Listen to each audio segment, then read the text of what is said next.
Well, welcome. Let's talk about paints and additives and how we will be mixing, what we'll be using to make our pouring mediums, to be mixing with our paints and so on. Okay, let's talk about the pillow. What is the pillow? The pillow is the bottom layer of paint that you will put directly first onto the canvas, and all the other paints will layer on top of that. So what I like to use is house paint. This is one of my favorites. It's multi-pro PPG and it's very economical. Any house paint you can use. This is Sherwin-Williams. This is tricorn black, and it is their samples. So you can make it any color you want, just the samples. This is from Walmart. This is ready to go already. This is onyx black. I'm kind of having a hard time finding the colors from Walmart now. So you can use the pillow directly out of the can, but sometimes I do, not sometimes, I do like to add either to 4 parts of the paint. I add 1 part of Elmer's glue all, not just regular, but Elmer's glue, but glue all plus 1 part also of Floetrol. This is wonderful. I use this so much in so many different paint recipes for different techniques. Home Depot, it's great. It's very economical too. Adding these things to your paint makes it flow a little nicer. I just find better success with it. If you don't want to use those, you can also use GAC 800. It is made to help with the drying time with this, so you don't get cracking and crazing, and so the surface dries beautifully of your painting. You just add a little bit. This can be expensive, so buy a small bottle first if you want to try using it, and just I put it in here. Now, when you're using pigments, let's talk about that just a little bit. Pigments are dry little powder, and they could be gorgeous colors that add sparkle and just wonderful colors. So I use, when I'm using my mixing cup, a little bit of the pigment in there, maybe like a ½ teaspoon, and then I put a squirt of Josanya gloss varnish and mix it first well. This doesn't have any color, and then you add your pouring medium. So gotta have this Josanya. Now, for the pouring medium, let's talk about that. So there's we're going to be doing the bloom and the swipe technique. So there's 2 different types of recipes that I use. I love them both equally. One is using Glidden's Essential paint. Now this is not colored. It is a base 1. It is untinted. So the recipe calls for that, and then you add a part of either, this is Varathane triple thick polyurethane, or I usually use Minwax polyacrylic. So most of it is this, but you add like 3 parts this, 2 parts this. Then also from Creative Inspirations, this is their gloss and varnish mix. And I add Floetrol. And that's the last couple paintings I've done. I've been using this with this. And the recipes, of course, will be in the program, in the video course, and all the recipes. So let's talk about cells and lacing. We love that. It creates just beautiful designs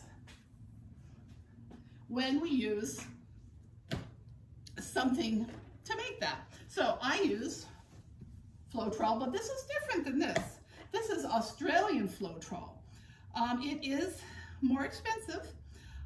It works beautifully, and you just add a little bit to your black or white or colored cell activator is what we call it, and you just use a little tiny bit. So it lasts a long time, and this works the best. But also I have a recipe that also uses different ingredients that is more cost effective too. So whatever your budget can afford. So I think that is it for now. We're gonna go on to the next. I'll clear these off and we'll be talking about a lot more tools that I use and supplies that we will need. So, all right, blessings to you. We're back. One thing I forgot to share with the Floetrol is that you want to strain it before you add it to your other things. This is a little kitchen strainer, and I just use that to strain because you get globs and stuff. Also, you must always shake it really good before you strain it, and then you can add it to your pouring mediums, your paints. So let's talk about some other things I love. I love these little bottles. Well, before I go there, let's talk about mixing. So, mixing cups. This is a great size. I love this size. And whatever you can find. And for me, I'm not a coffee drinker, but I do get my Diet Coke every morning. So what do? I save my cups. And this would be for pouring bigger batches of pouring medium, making it, or even paints. You got your stir sticks. You have to have your stir sticks. I love this bigger size. And then this size. Now, these aren't the little skinny ones you remember as a kid. It's a little bit bigger. But you can wipe these off after with napkin or water and reuse them. That's why I like them. Now, we also have cups that you can, now, a lot of these things, I have links in the supply list. These are great. They have little, to save your paint in. They close nice and tight. Bigger things to mix. And you want to get some wooden skewers for in the bloom technique and also in the swipe. It's great for popping little bubbles after the paint is there, but it's also for making design in the paint, which we will do. Now let's talk about, after you've made your paint colors, what do you put it in? You can keep it in your cups, cover it with something, or you can keep it in these with a lid, but I love to use these. This size and this size. I actually got these, you can get these online, but I also found these at the 99-cent store. It was two for, I think, $1. And I found these at Walmart for $1.25, maybe a little bit more. They're great because, see, my colors. Love my colors in these. And again, with the little ones, you know what I often do? If I find a color scheme that I like, I will write it all down and I will keep them all in separate because I forget. What colors did I use? Always write it down, write it down, write it down. Now you will need paper towels. I'm very messy when I paint. Gloves, oh, sorry, napkins. I like these gloves. You can get gloves anywhere.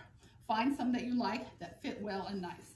Don't forget, so many times I forget to wear, or I didn't before, wear a lot of gloves and my rings. I forget to take them off. Don't forget to take off your beautiful rings. Get so much paint in it. Baby wipes, you'll need those.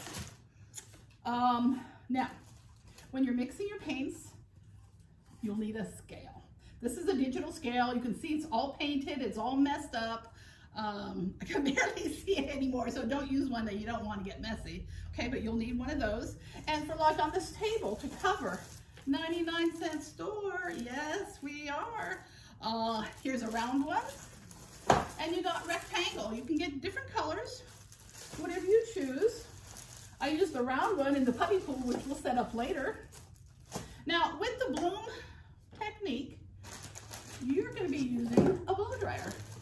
And this is my favorite for the small mini blooms, because we make mini blooms because as it spins out, they get bigger. So this is on Amazon. I have a link to it. It is the world's smallest hair dryer, and it plugs in. It's great. I love it. You have more control. Now this one is by Drew Barrymore, and it is hers that she made, and it's called the Flower. I got this at Walmart. I'm not sure if you get it there anymore, but probably online. And this is a smaller one too, but this for making bigger blooms. This is great. Now, after your painting, you've made your beautiful painting, you want to let it dry for about a week, and then you want to varnish it. So, for varnish, what I like is Liquitex. I use satin and I use matte. You get in different sizes. So I don't always want something super shiny against the textiles. A little bit shine is good. So sometimes I use mattes. Most of the time I use the satin varnish. But how do you apply it? Well, we'll have a whole session on that, but I got these little sponges, pack of 3 here. I get it wet, I dampen it, and then I pour on the painting, and then I just do little circles all over the painting. And that's how we do that. So I think that's it for now. We will, I'll see you in the next lesson. Blessings to you.